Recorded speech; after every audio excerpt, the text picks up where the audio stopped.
everybody. Just want to take this moment right around here. You'll see the vendors that came out. These vendors come from all over the county, and they were not considered essential.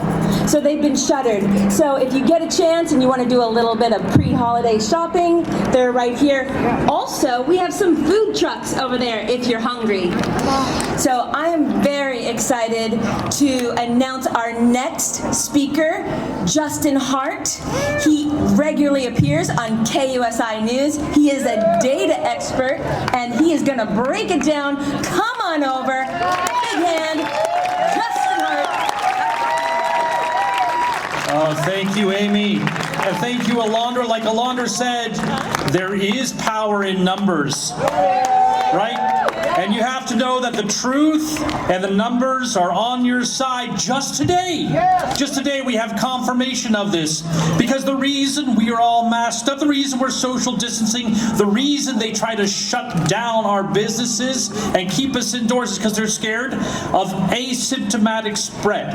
Okay? Now, if that was true, I would be scared too. That is, you have no symptoms, and yet you can infect someone next to you. In fact, you probably will.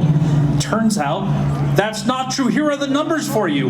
If you have symptoms, there's about an 18% chance that you send that on to someone else. That makes sense, right? If you're at home, you're trying to hide your cough, but it probably goes through the air, you may infect someone else.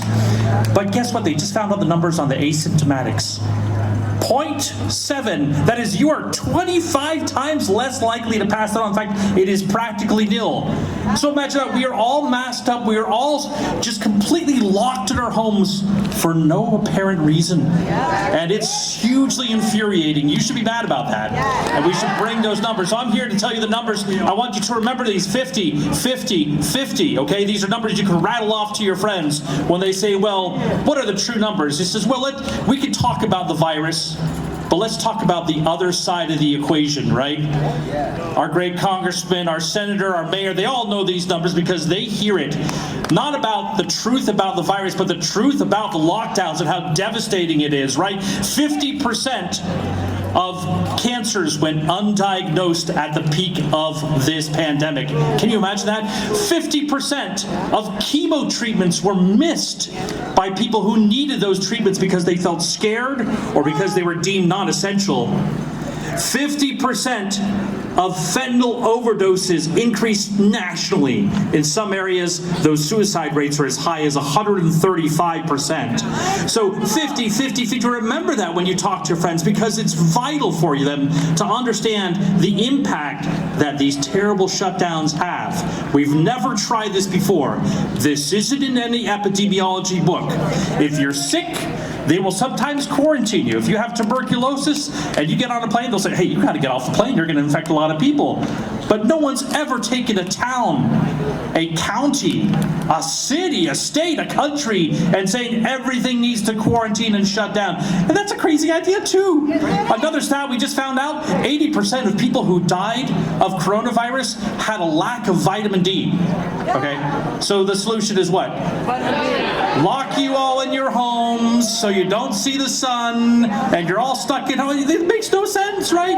It's illogical and it's devastating that way. I want to read you just one little quick thing here. I got this text from someone. This is devastating.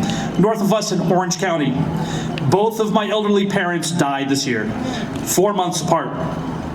Not from COVID. Dad from an undiagnosed glioblastoma in June. Mom from an undiagnosed artery blockage causing a stroke just last week. 4 months apart, they locked down.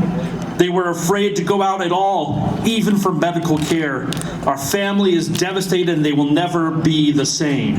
That's the real impact of the lockdowns, is the unforeseen consequences of that. 400 years ago in Italy, they suffered a true pandemic where 1 out of every 2 people died from the plague. And it got so concerning that people thought that there were foreign elements coming into their town and whitewashing the walls to infect everyone. And in fact, in church one day, there's some elderly gentleman over here, and he's at his pew, and he starts wiping down his pew bench there. And someone thought, he's anointing the bench, he's putting the plague on the bench, and they grabbed him, and they took him outside, and they beat him to death. Now, I don't want any of that to happen here, but you know the tension that these terrible lockdowns, these terrible mandates are causing, and we need to avoid that because this is not the plague. This is something we can handle. We have fantastic doctors. We have fantastic nurses. If you knew a doctor or nurse, you talk to them because they'll tell you locally here, this is not the pandemic you were sold. I'm there and I know what it is. It's challenging at times, but we can manage. And that's what America's about. It's challenging, but we can manage. And you know the numbers, and go share them with your friends. Thank you guys so much.